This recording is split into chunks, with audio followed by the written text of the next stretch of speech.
ಇತ್ತೀಚೆಗೆ ಬ್ರಹ್ಮಾವರದಲ್ಲಿ ಆಯೋಜಿಸಲಾದ Brahmavar HMC United tennis ball cricket trophy cricket ಪಂದ್ಯಾಟ ಹಲವು ರೀತಿಯಲ್ಲಿ ಪ್ರಚಾರ ಪಡೆದ ಕ್ರಿಕೆಟ್ ಪಂದ್ಯಾಕೂಟಗಳಲ್ಲಿ ಒಂದು. ಅದರಲ್ಲೂ ಪಂದ್ಯಾಟದ ಮೊದಲಿನಿಂದಲೂ ಕೊನೆಯವರೆಗೂ ತನ್ನ ಅದ್ದೂರಿತನದಿಂದಲೇ ಹೆಸರುವಾಸಿಯಾದ ಪಂದ್ಯಾಟ ಅಂತಿಮ ಘಟ್ಟದ ತಲುಪುವ ಮೊದಲೇ ಸಾಕಷ್ಟು ವಿವಾದಗಳಿಗೆ ಕಾರಣವಾಗಿ ಅರ್ಧದಲ್ಲೇ ರದ್ದಾಗಿತ್ತು. ಪಂದ್ಯಾಟ ರದ್ದಾದ ಬಳಿಕ ಸಾಮಾಜಿಕ ಜಾಲತಾಣದಿಂದ ಹಿಡಿದು ಸಾರ್ವಜನಿಕ ವಲಯದಲ್ಲಿ ಹಲವು ಆರೋಪಗಳು ಆಯೋಜಕರ ವಿರುದ್ಧ ಕೇಳಿಬಂದಿತು.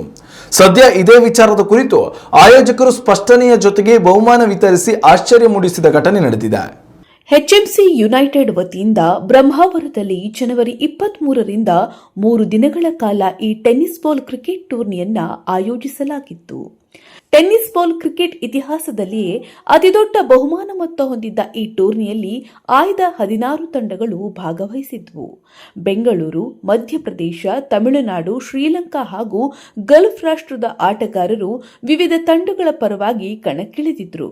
ಚಾಂಪಿಯನ್ ತಂಡಕ್ಕೆ 25 ಲಕ್ಷ ಹಾಗೂ ರನ್ನರ್ ಅಪ್ ತಂಡಕ್ಕೆ 15 ಲಕ್ಷ ರೂಪಾಯಿ ಬಹುಮಾನವನ್ನ ಘೋಷಿಸಲಾಗಿತ್ತು.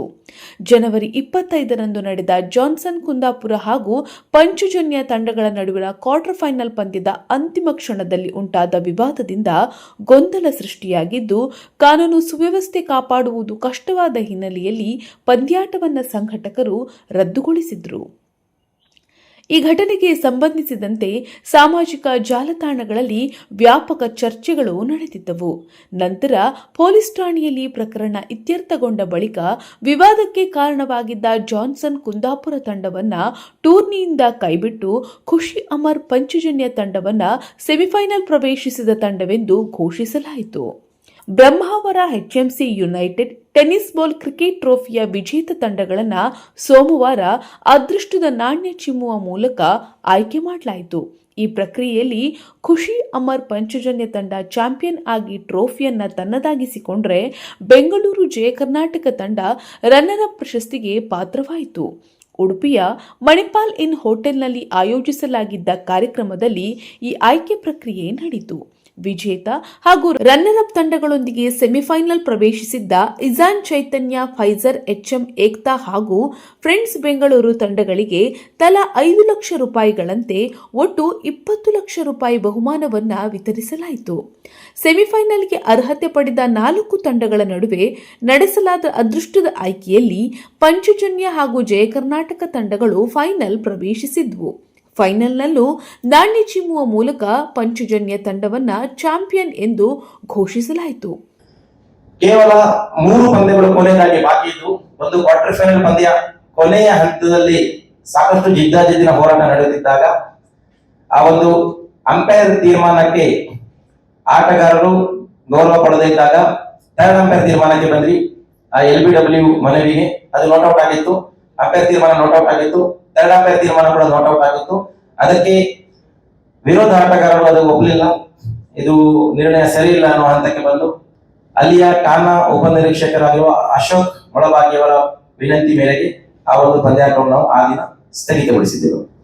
ಕ್ವಾರ್ಟರ್ ಫೈನಲ್ ಪಂದ್ಯದಲ್ಲಿ ಜಾನ್ಸನ್ ಟೀಮ್ ಬಾವ ಕುಂದಾಪುರ ಹಾಗೇನೆ ಪಾಂಚಜನ್ಯ ಖುಷಿ ಅಮರ್ ಪಾಂಚಜನ್ಯ ಕೋಟ 2 ತಂಡಗಳ ನಡುವೆ ಕೊನೆಯ ಕ್ವಾರ್ಟರ್ ಫೈನಲ್ ಪಂದ್ಯದಲ್ಲಿ ಅದು ನಮ್ಮ ಸಾಮಾಜಿಕ ಜಾಲತಾಣದಲ್ಲಿ ಬಂದಂತಹ ಬೆಂಬಲದೊಂದಿಗೆ ಆ ಒಂದು ಖುಷಿ ಅಮರ್ ಪಾಂಚಜನ್ಯ ತಂಡವನ್ನು ನಾವು ಸೆಮಿಫೈನಲಿಸ್ಟ್ ಎಂದು ಘೋಷಣೆ ಮಾಡಿ ಹಾಗೂ 4 ತಂಡಗಳಿಗೆ ಸೆಮಿಫೈನಲ್ ನಲ್ಲಿ ತೇರ್ಗಡೆಯಾದಂತಹ 4 ತಂಡಗಳು ಮುಖ್ಯವಾಗಿ ಇಜಾನ್ ಸ್ಪೋರ್ಟ್ಸ್ ಉಡುಪಿ, ಫ್ರೆಂಡ್ಸ್ ಬೆಂಗಳೂರು ಹಾಗೂ ಜಯ ಕರ್ನಾಟಕ ಬೆಂಗಳೂರು ಹಾಗೂ ಪಾಂಚಜನ್ಯ ಖುಷಿ ಅಮರ್ ಪಾಂಚಜನ್ಯ ಕೋಟ, ಈ 4 ತಂಡವನ್ನು ಈ ಒಂದು ಎಚ್ಎಂಸಿ ಯುನೈಟೆಡ್ ಟ್ರೋಫಿಯ ಜಂಟಿ ವಿಜೇತರು ಎಂದು ಘೋಷಿಸಿ ಆ 4 ತಂಡಗಳಿಗೆ ಮೊದಲನೇ ಬಹುಮಾನದ ಅದು ಸರಿಸಮಾನವಾಗಿ 4 ತಂಡಗಳಿಗೆ ಹಂಚುವ ಒಂದು ತೀರ್ಮಾನವನ್ನು ನಾವು ಕೈಗೊಂಡಿದ್ದೆವು.